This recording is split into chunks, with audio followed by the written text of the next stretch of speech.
உலக மக்கள் எல்லோருக்கும் வணக்கம். நான் உங்கள் ஜி கோபால் பேசுகிறேன். இன்னைக்கு நம்ம பேசக்கூடிய பலன் என்னன்னா, சனி பகவான் உடைய நட்சத்திர பெயர்ச்சி. சனி பகவான் ஆப்பட்டது இது நாள் வரைக்கும் சதய நட்சத்திரத்துல இருந்து பலன் கொடுத்துட்டு இருந்தாங்க. இப்ப சதய நட்சத்திரத்துல இருந்து பெயர்ச்சியாகி போரட்டாதி நட்சத்திரத்துக்கு சனி பகவான் வர்றாங்க. அப்ப அந்த சனி பகவான் ஆப்பட்டது இப்ப கும்ப ராசியில் இருக்கிறாங்க. இந்த கும்ப ராசியில் இருக்கக்கூடிய சனி பகவான் துலாம் ராசிக்காரங்களுக்கு என்ன பலனை கொடுக்கவிருக்கிறார், இதை பத்தி தான் இந்த வீடியோல பார்க்க போறோம். இப்ப துலாம் ராசிக்கு குரு பகவான் சத்ருகாரகன். அப்ப அந்த குரு பகவான் ஆப்பட்டது துலாம் ராசி ஆப்பட்டது, துலாம் ராசி அதிபதி ஆப்பட்டது சுக்கிர பகவான்.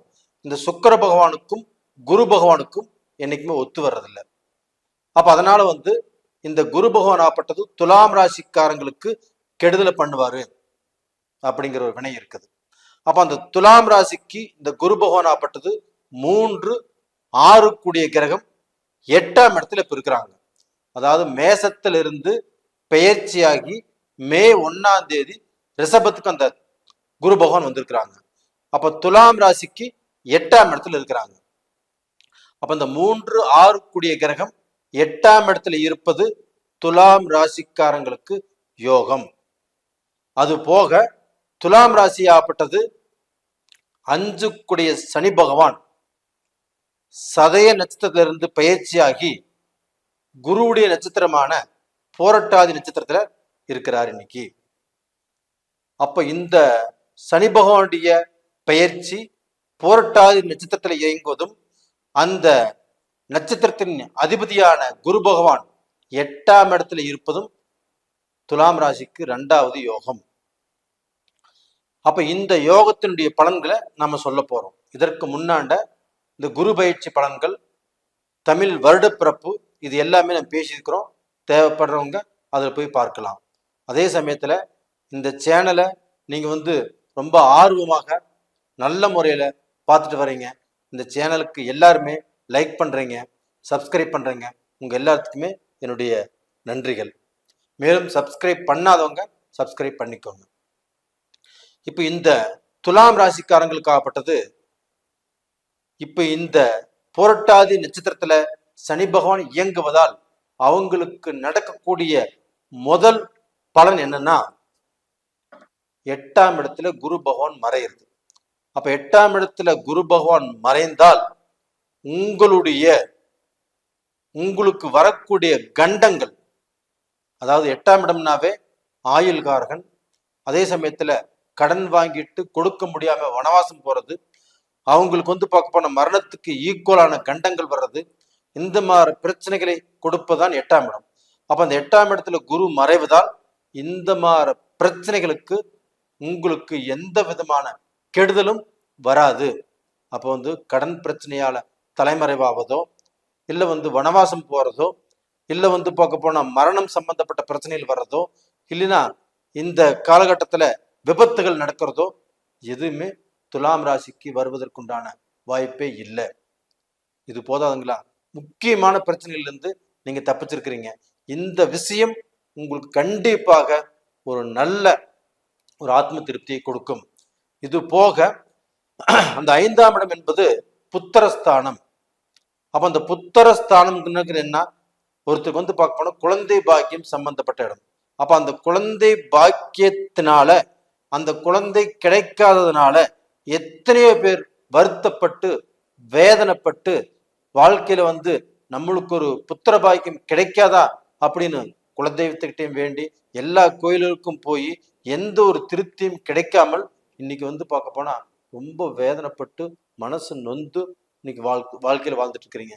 அப்படிப்பட்டவர்களுக்கு இந்த காலகட்டத்தில் புத்திர பாக்கியம் அப்படிங்கிறது கண்டிப்பாக கிடைத்தே தீரும். அந்த புத்திர பாக்கிய குறை நிவர்த்தி ஆகும். நீங்க எல்லாரும் இப்பவே சந்தோஷப்பட்டுக்கலாம். அப்போ உங்களுக்கு குழந்தை பாக்கியம் இல்லை அப்படிங்கிறதுனால உங்களுடைய பெத்தவங்களுக்கு வேதனை, இந்த பக்கம் மனைவி பெத்தவங்களுக்கு வேதனை, இவங்க எல்லாத்துக்கும் வேதனைப்பட்டு குழந்தை பாக்கியம் இல்லைன்னு எல்லாருமே மனக்குழப்பத்துல வாழ்ந்துட்டு இருக்கிறாங்க. அப்படிப்பட்டவங்க எல்லாத்துக்குமே இந்த காலகட்டத்துல ஒரு புத்திர பாக்கியம் உங்களுடைய மகனுக்கோ மகளுக்கோ பிறக்கப் போகிறது. அது இயற்கையாகவும் நடக்கலாம், அப்படி இல்லைன்னா மருத்துவ ரீதியாக நீங்க இதற்கு முன்னாண்ட மருத்துவம் பார்த்து அது ஃபெயிலியர் ஆயிருந்தா கூட இந்த பீரியட்ல போய் பாருங்க, கண்டிப்பாக அந்த புத்திர பாக்கியம் நடப்பதற்குண்டான வாய்ப்பு நல்லா இருக்குது. முயற்சி பண்ணுங்க, கண்டிப்பாக இது நடக்கும்.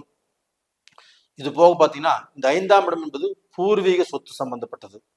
அப்ப இந்த பூர்வீக சொத்து சம்பந்தப்பட்டது, இல்லை நாம வாங்கக்கூடிய சொத்துக்கள் சம்பந்தப்பட்டது, நம்மளுக்கு வரக்கூடிய சொத்துக்கள் சம்பந்தப்பட்டது, இதுல இருக்கக்கூடிய பிரச்சனைகள் கண்டிப்பாக தீரும்.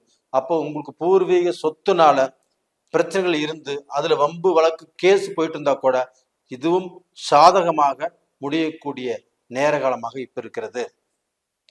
இது போக பாத்தீங்கன்னா இப்ப உங்களுக்குள்ள கணவன் மனைவி இவங்களுக்குள்ள மனஸ்தாபங்கள், மன கஷ்டங்கள், ஒருத்தர் புரிஞ்சுக்க முடியாத சூழ்நிலைகள், நல்ல வீடு, நல்ல பங்களா, காரு, எல்லா வசதி வாய்ப்புகள் இருந்துட்டாலுமே அந்த வீட்டுக்குள்ள வந்தா கணவனுக்கு நிம்மதி இல்லை, இல்லை மனைவிக்கு நிம்மதி இல்லை. 2 பேரும் ஒரே வீட்டில இருந்து பேசாம வாழ்ந்துட்டு இருக்கிறீங்க. அப்படி பேசினாலும் திருப்தி இல்லாம வாழ்ந்துட்டு இருக்கிறீங்க. அப்ப இந்த பிரச்சனைகள் எப்ப தீரும், நாங்க எப்ப நல்லபடியாக வாழ்வோம் அப்படின்னு நினைச்சீங்கன்னா இந்த பீரியட்ல கண்டிப்பாக நீங்க நல்லபடியாக வாழ்வதற்குண்டான வாய்ப்புகள் நல்லா இருக்குது. நீங்க தைரியமாக இருக்கலாம். உங்க மனசுல இருக்கக்கூடிய அந்த நம்பிக்கை கண்டிப்பாக பலிக்கும். உங்க 2 பேத்துக்கு நல்ல ஒற்றுமை கிடைக்கும். உங்களை சுத்தி உங்களை பிரிக்கிறவங்க யாராக இருந்தாலும் அவங்க விலகி போயிடுவாங்க. உங்களுக்கு நல்ல வாழ்க்கை அமையக்கூடிய வாய்ப்பு வந்தாச்சு. அப்ப இது போக பாத்தீங்கன்னா உங்களுடைய மக்களால் உங்களுக்கு பெருமை அடையக்கூடிய டைம். அப்ப மக்கள் ஒரு வேலை கிடைக்கல, கஷ்டப்பட்டு இருக்காங்கன்னா இந்த பீரியட்ல வேலை கிடைக்கும்.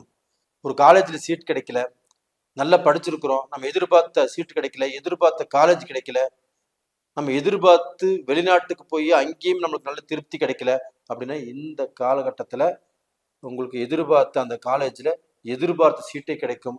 வெளிநாடு நீங்க பயணம் செஞ்சு போனாலும் அந்த வெளிநாட்டுல உங்களுக்கு எதிர்பார்த்த காலேஜுங்கிறது கிடைக்கும். எந்த குழப்பமும் இல்லாமல், எந்த குறையும் இல்லாமல் உங்களுடைய மகனுக்கோ மகளுக்கோ நீங்க எதிர்பார்த்த இடத்துல நல்ல வாய்ப்பு கண்டிப்பா கிடைக்கும். இது போக துலாம் ராசியில பிறந்தவங்களாகப்பட்டது எப்பவுமே தன்னுடைய குடும்பத்தை உள்ளங்கையில வச்சு தாங்குவாங்க. அம்மா, அப்பா, அண்ணன், தம்பி, அக்கா, தங்கச்சி, தன் திருமணமாகி தன்னுடைய மக்கள் இவங்க எல்லாத்தையுமே நல்லபடியா பார்த்துக்கூடிய ஒரு நேச்சர் அவங்களுக்கு இருக்குது. இன்னைக்கு அவங்க இதற்கு முன்னாண்ட அவங்க தன்னுடைய குடும்பத்தை நல்ல முறையில பார்த்திருந்தாலும், அண்ணன், தம்பி, அக்கா, தங்கச்சி, அப்பா, அம்மா எல்லாத்தையும் நல்ல முறையில பார்த்திருந்தாலும் அவங்க கிட்ட இருந்து ஒரு நல்ல பாடத்தை கற்றுக்கொள்ளக்கூடிய சூழ்நிலை வந்துருச்சு. அப்போ அண்ணன் யாரு, தம்பின யாரு, அக்கான யாரு, அப்பா அம்மன யாரு, உறவுகள்னா யாரு அப்படின்னு அதுல பார்க்க போனா சில பிளவுகள், சில பிரச்சனைகள். அப்ப இத்தனை நாள் பாடுபட்டவங்களுக்கு எது நல்லது, எது கெட்டது, நாம் எப்படி வாழணும், நம்ம வாழ்க்கையை எப்படி நடத்தணும், நம்ம குடும்பம்னா என்ன, இது எல்லாமே புரிஞ்சக்கூடிய வாய்ப்பு வந்திருக்குது.